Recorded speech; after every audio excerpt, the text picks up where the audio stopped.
요한이 참 구원자였다. 성경에 그렇게 기록하고 있습니다. 사도행전 4장 12절 한번 같이 찾아 읽겠습니다. 사도행전 4장 12절. 이 말씀은 줄을 쳐 두시고요, 1:1 교제에도 이 말씀은 꼭 외우도록 하는 말씀입니다. 전도할 때도 이 말씀은 아주 중요하게 인용되는 말씀입니다. 사도행전 4장 12절 시작. 예수 외에 다른 어느 누구에게도 구원받을 수 없다. 하나님께서는 하늘 아래 우리가 구원받을 만한 다른 이름을 우리에게 주신 일이 없기 때문이다. 왜 예수를 믿어야 구원을 받는가? 다른 방법으로는 구원의 길이 없는가? 이 문제 때문에 많은 분들이 갈등합니다. 너무 기독교는 편협하다. 너무 기독교는 자기 이기적이다. 이런 말을 합니다. 좀 이것도 믿고 저것도 믿고 이 종교도 믿고 저 종교도 믿어서 다 진리에 이르고 구원을 받는다고 말을 하면 괜찮을 텐데, 예수만 믿어야 구원받는다고 자꾸 주장을 하니까 사람들이 마음이 불편해진 거예요. 또 어떤 사람들은 믿으려고 하다 그것 때문에 안 믿는 사람도 있더라고요. 그러나 사람들이 그렇게 생각함에도 불구하고 성경은 뭐라고 말합니까? 구원은 오직 예수밖에 없다라고 독선적으로, 일방적으로 편협하게 주장을 하는 것입니다.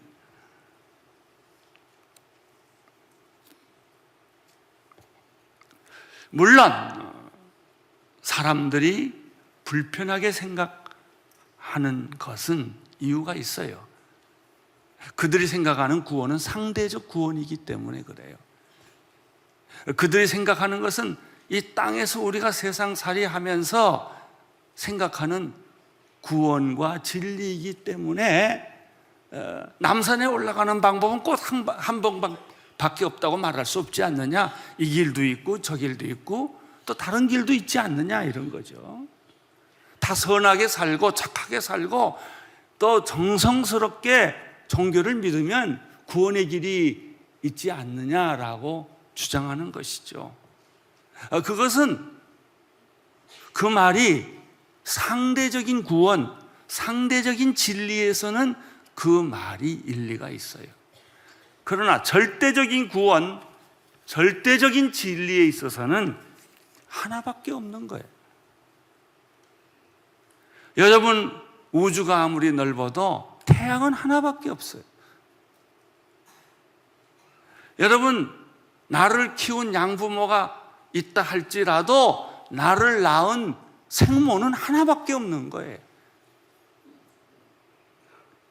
인간을 지으신 창조주 하나님은 한 분밖에 없는 거예요. 진짜 진리는 하나예요.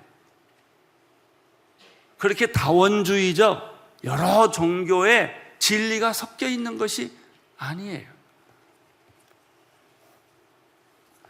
물론 연필도 여러 종류의 연필이 있고 만년필도 여러 종류의 만년필이 있겠죠. 그건 다 상대적인 거예요.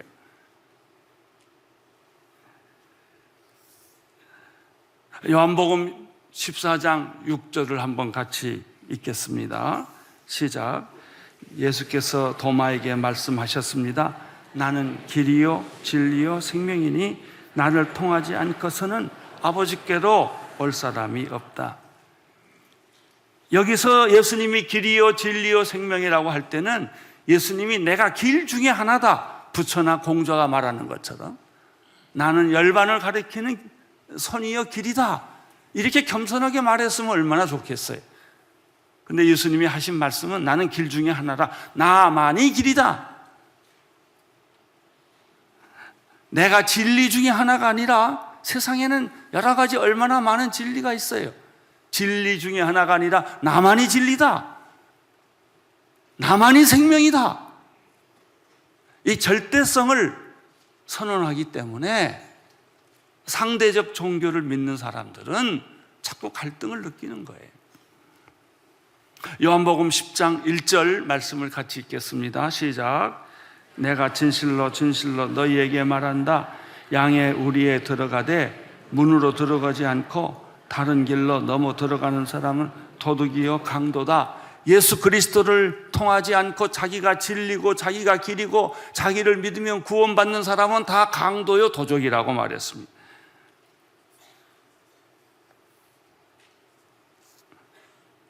왜 그렇습니까? 땅의 진리만 얘기하면 그럴 수 있어요. 그러나 진정한 절대적 구원은 땅의 구원이 아니라, 땅의 진리만이 아니라 하늘의 구원, 하늘의 진리까지 포함하기 때문에 그래요. 그래서 예수님이 뭐라고 말하셨냐면 나는 하늘과 땅의 권세를 다 받았다 그랬어요. 예수님은 하늘의 주인이요 땅의 주인이요 하늘의 구원자요 땅의 구원자이기 때문에 상대적으로 말하는 진리와 구원과는 다르다는 것입니다. 우리는 이 세상에 살면서 상대적인 구원, 상대적인 진리에 익숙한 사람들이기 때문에 구원과 진리라고 말하면 먼저 내가 세상에서 경험한 그것을 가지고 자꾸 얘기를 하고 하나님하고 비교를 하려고 하기 때문에 내 얘기가 하나님 얘기하고 맞지 않는 것입니다. 인간의 노력이나 선행은 약간의 이익이 있습니다. 그것이 전혀 이득이 없다는 것이 아닙니다. 그러나 내 죄를 씻기에는 그 선행이 문턱에도 못 간다는 것입니다. 내 인간의 원죄를 뿌리채 뽑기에는 나의 노력, 나의 선행, 나의 노력이 턱도 없다는 것입니다. 그건 우리 자신이 잘 알아요. 내가 마음이 원이되 육신이 약하여 넘어진다는 성경의 말씀처럼 우리는 선을 행하고 싶으나 선을 행할 능력이 없어요. 굉장히 참고 애쓰고 노력해도 내 안에 안개와 같이 솟아나는 이 죄악의 생각, 역종의 생각, 음란한 생각, 탐욕의 생각은 내가 뽑아낼 수가 없다고요. 감출 수는 있어요. 흉내낼 수는 있어요. 그러나 내 안에 있는 이 죄악의 뿌리는, 죄의식은, 양심의 가책은 어떻게 할 수가 없어요. 여러분, 우리가 죄를 안 져서 이 자리에 있습니까? 아니에요. 죄가 들키지 않아서 여기 있을 뿐이에요. 여러분들도 몰래 지은 죄들이 다 들켰다면 다 교도소에 갈 사람들이에요. 다 증거인멸을 했기 때문에 안 갈 뿐이에요. 여러분이 말을 입으로 안 내뱉기 때문에 저 사람 선한 사람처럼 보이지만 내 마음속에 있는 이 분노, 이 미움, 이런 것들이 다 드러냈다면 나는 숨길 수가 없어요. 상대적 진리에 있어서는 나를 위장할 수 있지만 하나님 앞에서는, 절대적 진리 앞에서는 나를 위장할 수 없어요. 고도로 훈련된 수영 선수가 있어요. 올림픽에서 금메달을 다 봤어요. 그 사람은 도바 해역을 건널 수는 있어요. 그 사람은 한강을 수영을 해서 넘을 수는 있을 거예요. 그 사람은 신문에 났듯이 현해탄은 건널 수 있을지 몰라요. 그것도 자기 생에 몇 번 정도죠. 나이가 들면 그것도 안 돼요. 여러분, 내가 도바해협이나 현해탄이나 내가 한강을 넘었다고 그래서 나는 태평양을 건널 수 있다고 말할 수 있어요? 내가 수영 선수니까, 금메달리스트니까 나는 태평양 정도는 헤엄쳐서 갈 수 있다라고 말하는 사람은 미친 사람이죠. 인간의 선행은 다른 사람과 비교해서 조금 더 나을 수는 있을지 몰라도 그 선행을 가지고 천국을 간다? 얼음 반푼아치도 없어요. 여러분, 높이뛰기 선수가 좀 높이뛰기를 나보다 잘한다고 합시다. 100m를 10초 이하에 달린다고 합시다. 그걸로 구원받을 수 있어요? 여러분, 내가 높이뛰기 잘한다고 하늘 천국까지 내가 높이뛰기해서 갈 수 있어요? 없어요. 우리가 말하는 진리라든지 구원이라든지 하는 것은 전부 상대적이고 인간적이고요. 하늘 위에서 보면 벼룩이 뛰는 거지요. 조금 더 높이 떴다 낮게 떴다 하는 게 하나님 보시기에는 다 똑같은 거예요.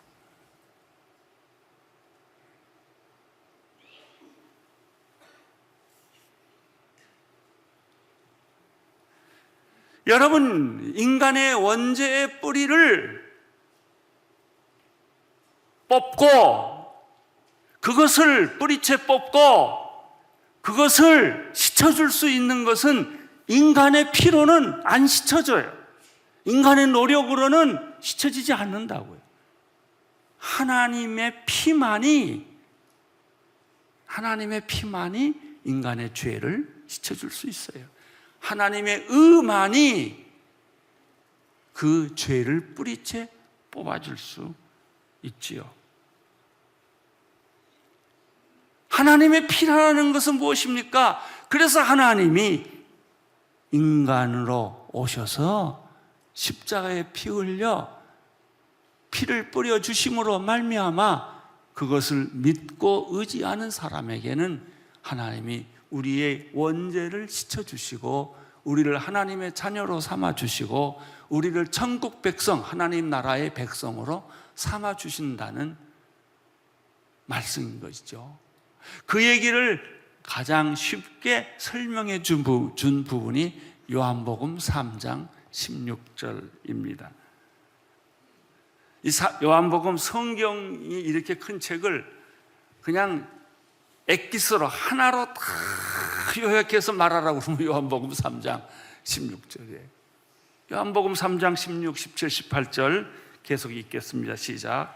하나님께서 세상을 이처럼 사랑하셔서 독생자를 주셨으니 이는 그를 믿는 사람마다 멸망치 않고 영생을 얻게 하려 하십니다. 하나님께서 자신의 아들을 세상에 보내신 것은 세상을 심판하시려는 것이 아니라 그 아들을 통해 세상을 구원하시려는 것이야. 하나님은 직접 하실 수가 없어요. 하나님이니까. 그래서 하나님은 인간의 모습으로 변형을 하셔서 인간으로 오신 거예요. 인간으로 오신 하나님을 하나님의 아들이라고 말하는 것이고 천상에서는 하나님이라고 말하는 거예요. 하나님의 아들, 하나님이 인간으로 오셔서 인간의 아들의 모습으로 오셔서 인자의 모습으로 오셔서 우리 죄를, 내가 죽어야 할 죄를, 내가 당해야 할 심판을 그분이 대신 지시고 그분이 대신 당하고 고통을 겪고 피를 흘림으로 내 죄가 용서받은 거예요. 가끔 우리가 이런 생각하냐, 하나님이 능력이 있으면 그래 내 죄 용서받았다 이렇게 말로 하면 될 거 아니냐, 이거. 꼭 자기가 십자가에 피 흘려 죽어야 되느냐, 이거. 아니에요. 성경은 뭐라고 말하고 있느냐, 피 흘림 없이는 죄사함이 없다고 그래요. 피가 흘려져야 돼요. 그 죄가 공짜로 사해지는 게 아니에요. 예수가 대가를 치름으로 그 죄가 대신 속해지는 것이죠.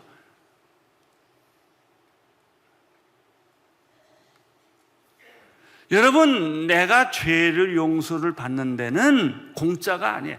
죄 용서받는 것은 공짜지만은 하나님이 대가를 치르신 거예요. 대가를 치루었기 때문에 마귀가 나한테 항의를 못하는 거예요. 대가가 치루어졌기 때문에. 어떤 사람이 나한테 빚을 졌어요. 그래, 빚 없는 걸로 하자. 근데 그 사람이 나중에 수를 했어요. 증거가 없기 때문에 어떻게 할 방법이 없는 거예요. 내가 내 빚을 갚아줬다는 문서를 써야 돼요. 그리고 대가를 치루어야 돼요. 그리고 내 죄는, 내 빚은 사해졌다고 말해야 그 빚이 없어지는 거지, 누가 대신 치우지 않은데 없어지는 거 아니에요. 18절, 아들을 믿는 사람은 심판을 받지 않는다. 그러나 믿지 않는 사람은 이미 심판을 받았다. 하나님의 독생자의 이름을 믿지 않았기. 이제 여기서 우리가 조금 더 중요한, 아주 중요한 성경의 말씀으로 들어갑니다.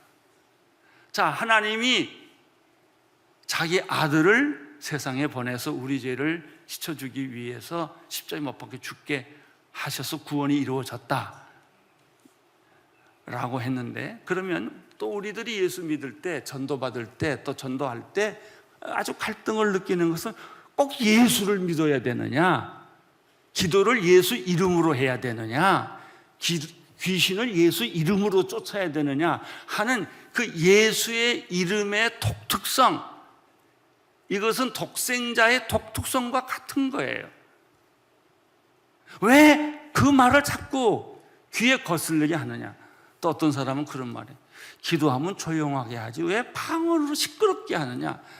거기 시험 받는 사람 많아요. 그런데 성령이 임하면 방언으로 기도하게 돼 있다고요. 꼭 예수 이름으로 기도해야 되느냐? 어떤 사람은 이게 익숙하지 않아가지고 기도를 딱 했는데 사람들이 아멘을 안 하더래요. 왜냐하면 이 사람이 예수 이름으로 기도한다는 말을 안 하기 때문에 교인들은 기도가 계속되는 줄 알고 아멘을 못 하는 거예요. 그래서 나중에 자기가 아멘 하고 끝냈대요. 왜 우리는 예수 이름으로 기도하느냐? 예수 이름이 왜 중요하느냐? 이거예요. 왜 중요하냐? 아들의 이름을 믿는 자만이 구원을 받기 때문에 그런 거예요. 아들의 이름을 믿지 않는 사람은 구원을 받지 못한다는 것이죠. 아들의 이름을 믿는 사람은 하나님이 자기의 아들, 자기죠. 세상에 올 때는 자기의 아들의 신분으로 보냈지만은 사실은 하나님이시죠. 하나님이 세상에 오셨을 때는 그 이름을 믿는 자들에게는 구원을 주시고 심판을 받지 않게 한다는 것이죠. 예, 그렇습니다. 하나님의 아들이신 예수 그리스도의 이름을 영접하고 인정하고 믿는 것이 이렇게 중요한 거예요. 이렇게 중요한 거예요.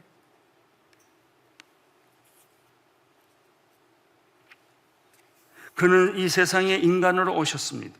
원죄가 없는 하나님의 아들로 오셨지만은 사실 그분의 본체는 하나님이셨습니다. 따라서 그분의 이름은 우리의 이름하고 다른 거예요.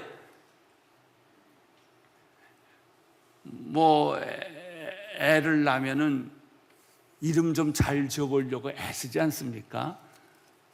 하영이 하늘의 영광이다, 그러기도 하고, 은혜라고 하기도 하고.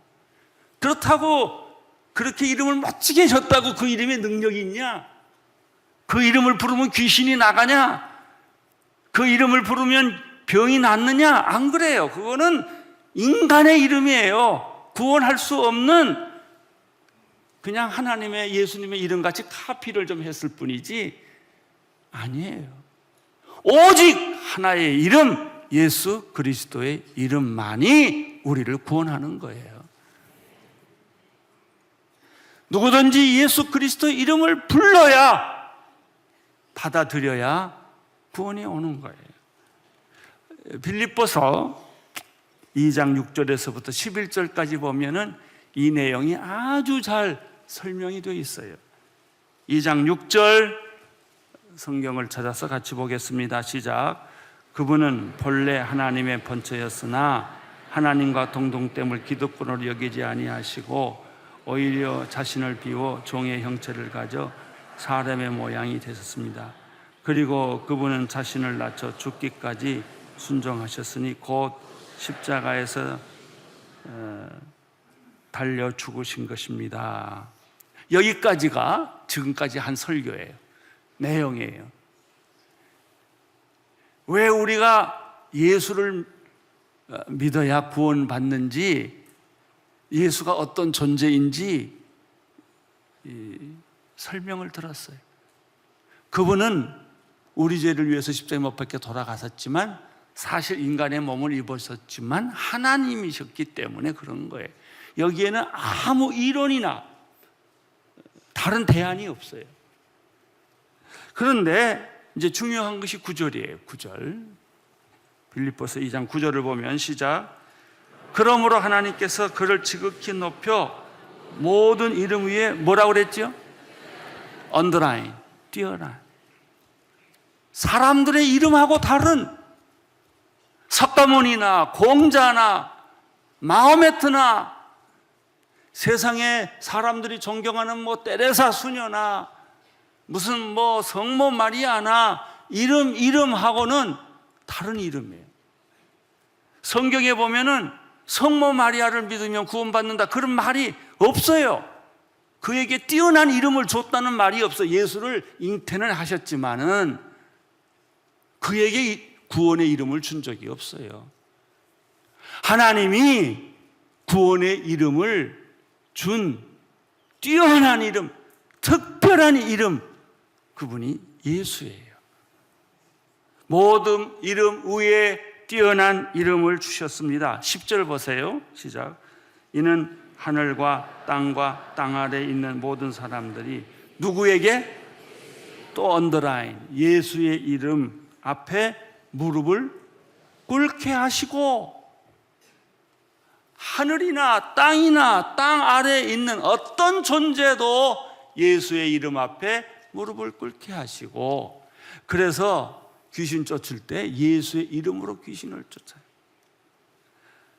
제가 수백 케이스의 귀신을 쫓아봤는데 할 때마다 놀라운 것, 내가 귀신 들린 사람한테 성령의 불을 받아라 그러면요, 이 귀신이 가슴을 안고 뜨거 그러고 침대 밑으로 들어가더라고요. 예수의 이름으로 귀신아 나갈지어다 그러면요, 이 귀신들이 얼굴이 백지장처럼 하여가지고 벌벌벌벌 떨고 뒤로 꽝 하고 넘어져요. 내가 다른 이름으로 해봐야 귀신은 나를 조롱할 거예요. 이 세상에 뛰어난 이름, 모든 무릎을, 귀신까지도 무릎을 꿇게 할 수 있는 이름. 내가 귀신 쫓을 때 가끔 물어봐요.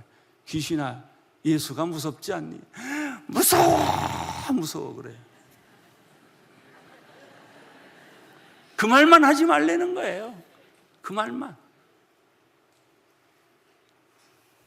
11절 읽어주세요. 시작.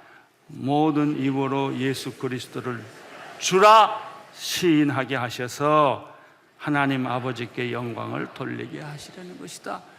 예수님을 주라, 그리스도라, 메시아라, 그가 참 하나님이시다, 죄 짓지 않는 인간으로 우리의 구원자로 오신 분이다, 그가 내 죄를 위해서 십자가에 피 흘려 돌아가셨다라는 사실을 시인하면 하나님 아버지께서 너무 좋아하신다는 거예요. 영광을 받는다는 거죠. 예수의 이름이 중요한 거 아셨죠? 그게 내 이름하고 다르다니까요.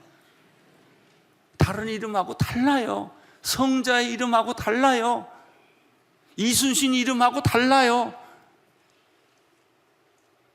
안중근하고 이름이 다르다고요. 그 이름들도 귀한 이름이지만 세상에서는, 이 상대적 진리에서는 그 이름이 중요한 이름이죠. 뭐 안중근 이름이 우리에게는 소중하지만 일본 사람들에게는 기분 나쁘겠죠. 다 상대적이에요. 세상의 이름이라는 거는. 그러나 예수의 이름은 달라요.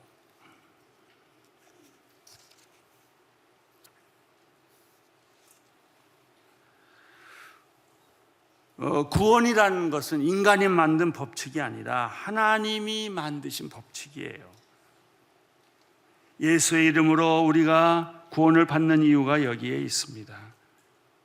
이 말씀을 깨닫는 순간 기독교의 구원의 편협성, 배타성,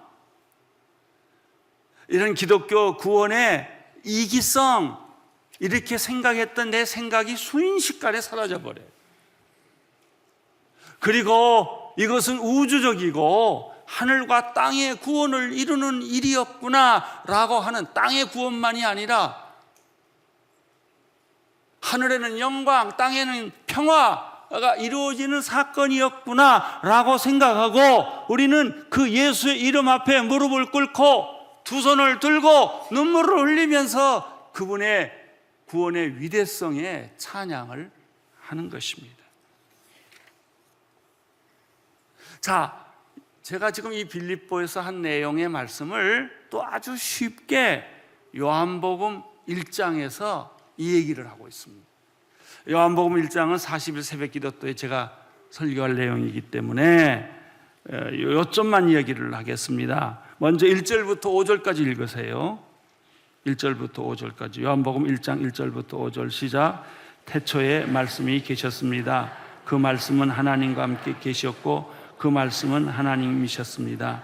그분은 태초에 하나님과 함께 계셨습니다. 모든 것이 그분을 통해 지음을 받았으며 그분 없이는 된 것이 아무것도 없습니다. 그분 안에 생명이 있었습니다. 그 생명은 사람들의 빛이었습니다. 그 빛이 어둠 속에 비치고 있지만 어두움은 그 빛을 깨닫지 못했습니다. 여기서 태초에 계신 말씀이란 예수 그리스도를 의미하는 거예요. 그래서 제가 이렇게 다시 읽어보겠습니다. 태초에 예수 그리스도가 계셨다. 예수 그리스도는 하나님과 함께 계셨고 예수 그리스도는 하나님이셨다. 예수 그리스도는 태초에 하나님과 함께 계셨다. 모든 것이 예수 그리스도를 통해 지음을 받았으며 예수 그리스도 없이는 된 것이 아무것도 없었다. 예수 그리스도 안에는 생명이 있었다. 그 생명은 사람들의 빛이었다. 정확합니다.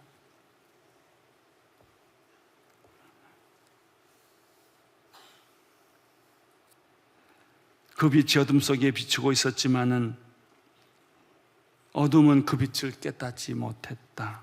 아무 누구도 예수를 알아보지도 영접하지도 않았죠. 그러나 아주 극히 소수의 몇 사람, 동방박사, 또 목자들, 그리고 오늘 6절에서부터 8절까지 나오는 세례 요한만이 예수를 알아보고 있었죠.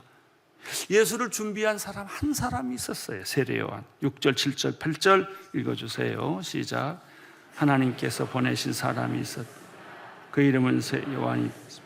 요한은 그 빛에 관하여 증거하러 온 주인은 그를 통해 모든 사람이 믿게 하려는 것이다. 요한은 자신은 그 빛이 아니었습니다. 그는 다만 그 빛에 대해 증거하기 위하여 온 사람이었다. 세례 요한은 증인이에요. 빛이 아니에요. 그러나 인간들은, 그 외의 모든 인간들은 어떻게 했습니까? 빛을 거절했어요. 9절부터 14절까지 시작. 참 빛이 있었습니다. 그 빛이 세상에 와서 모든 사람에게 비추었습니다. 그분은 세상에 계셨고 그분이 세상을 지으셨지만 세상은 그를 알아보지 못했습니다. 그분이 자기 땅에 오셨지만 그분은, 백성들은 그분을 받아들이지 못했습니다. 자, 여기까지. 아직도 이 설교를 듣는 사람 가운데 이런 분들이 계셔요. 교회와 앉아 있고 찬송가도 부르고 기도도 하지만 예수의 이름의 그 진리를 모르는 사람이 많다고요. 아직도 영접 안 하는 사람 많아요. 그래서 기도할 때 하나님 하고 부르지만 하나님 아버지라고 못 부르는 사람이 있어요. 이 북한의 논리가 얼마나 사탄적인가를 알 수 있는 게 김일성 아버지 아닙니까? 하나님처럼 생각하는 거예요. 또 김정일 지도자 동무 아니에요. 그 예수 그리스도를 상징하는 것처럼 만든 거예요. 다 성경에서 카피해 온 거예요. 그 사람들이 이 사회주의 독재 체제를 만드는 것도 공동체를 만든 거예요. 그래서 사도행전의 공동체를 정 180도 뒤집어서 쓴 거예요. 그래서 북한에는 귀신의 영이, 사탄의 영이 움직이는 거예요. 그래서 사람을 무자비하게 죽이는 거예요. 귀신의 특징이 사람 죽이는 거거든요. 귀신의 특징이 자살하는 거거든요. 죽음의 영이 그 세계에 움직이는 거예요. 여러분이 제 얘기를 심각하게 들으세요. 나는 여러분의 집안에 죽음의 영이 없게 되기를 축원합니다. 여러분의 삶에 절망과 좌절과 저주와 죽음의 영이 사라지기를 바랍니다. 눈만 뜨면 희망으로 가득 차고, 눈만 뜨면, 입을 열면 좋은 말, 사람을 살리는 말을 하며 찬송을 부르며 꿈을 꿔도 귀신 꿈 안 꾸게 되기를 축원합니다. 여러분, 그러면 그 사람이 불편할 게 뭐 있어요? 꿈을 꿔도 천국을 꾸지요, 무서운 꿈 안 꾸지요, 입을 열면 사람 살리는 말 하지요, 찬양하지요. 자, 12절 읽어주세요. 그러나 그분을 영접한 사람들, 예수의 이름을 믿는 사람들, 인정하는 사람들, 그분의 이름을 믿는 사람들에게는 뭐라고 그랬죠? 이 예수의 이름이 얼마나 위대합니까? 하나님은 그에게 뛰어난 이름을 주신다고 그랬습니다. 하늘 위나 땅이나 땅 아래에 있는 모든 존재가 그분 이름에 무릎을 꿇게 하시고 모든 입으로 그를 찬양하게 하시겠다고 말했어요. 왜? 그분 예수라는 이름은 하나님이시기 때문에. 그래서 예수 이름 부르라는 거예요. 예수의 이름, 그분의 이름, 뛰어난 이름, 영원한 이름, 권세를 주시는 이름, 모든 악한 세력을 꺾는 이름. 13절 시작. 그 사람들이 하나님의 자녀가 태어난 것은 사람의 뜻이나 된 것이 아니라 하나님의 뜻은. 여러분, 예수 이름 믿고 구원받은 것은 사람의 뜻 아니에요. 인간의 생각이 아니에요. 여러분이 인간적으로, 종교적으로, 전통적으로 생각하기 때문에, 윤리적으로, 도덕적으로 이 문제를 풀려고 하기 때문에 안 풀리는 거예요. 예수의 이름을 믿으면 하나님의 자녀가 되고 다시 태어난다는 것은 하나님의 뜻이라는 것이죠. 결론이 요한복음 1장 14절에 있어요. 읽어주세요. 그 말씀이 육신이 돼 우리 가운데 계셨기에 우리는 그분의 영광을 보았습니다. 그것은 은혜와 진리가 충만한 아버지의 독생자의 영광이었다. 할렐루야. 거기에 은혜와 진리가 있고, 그 은혜와 진리는 아버지의 독생자의 영광이었다. 세 가지를 주문하고 싶어요. 첫째, 마음의 문을 여시고 예수님을 인정하고 영접하십시오. 이거 하나님의 뜻이에요. 계시록 3장 20절에 보라, 내가 문 앞에 서서 두드리노니 누구든지 내 음성을 듣고 문을 열면 내가 들어가서 그와 함께 먹고 그는 나와 함께 먹을 것이다. 사랑하는 성도 여러분이 오늘 이 아침에 예수의 이름을 영접하고 받아들이고, 이게 내 뜻이 아니고 하나님의 뜻인데, 예수가 인간으로는 인간의 아들로 오셨지만 그분의 본체는 하나님이신데, 이 예수를 믿으려면 첫째 어떻게 되느냐? 마음의 문을 여셔야 돼요. 오늘 여십시오. 마음의 문을 여세요. 인정하세요. 받아들이세요. 두 번째, 성령께 의지하세요. 고린도전서 12장 3절에 이런 말씀이 있습니다. 그러므로 나는 여러분에게 알려드립니다. 하나님의 영으로 말하는 사람은 아무도 예수를 저주받은 사람이라고 할 수 없고 단지 성령으로 말미암지 않고는 예수를 주라라고 할 수 없다.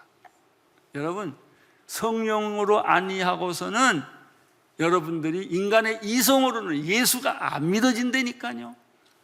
안 받아줘요. 자꾸 한 구석에서 사탄이 역사해서 이걸 밀어내려고 그래요. 안 믿으려고 그래요. 아주 예수 그러면 막 두드러기가 날라고 그러고, 예수 그러면 쑥스럽고 익숙하지가 않고.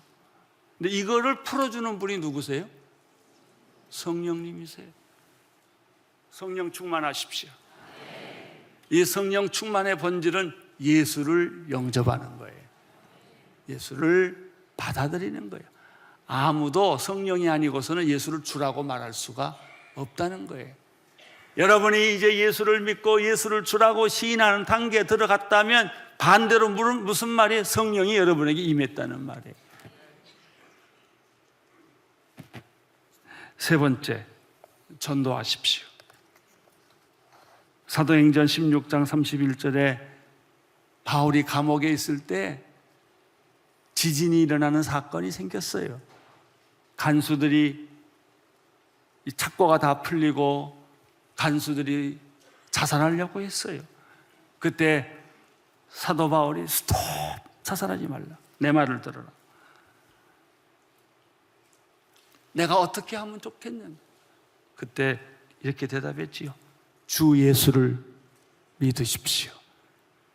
그러면 당신과 당신 집안이 구원받게 될 것입니다.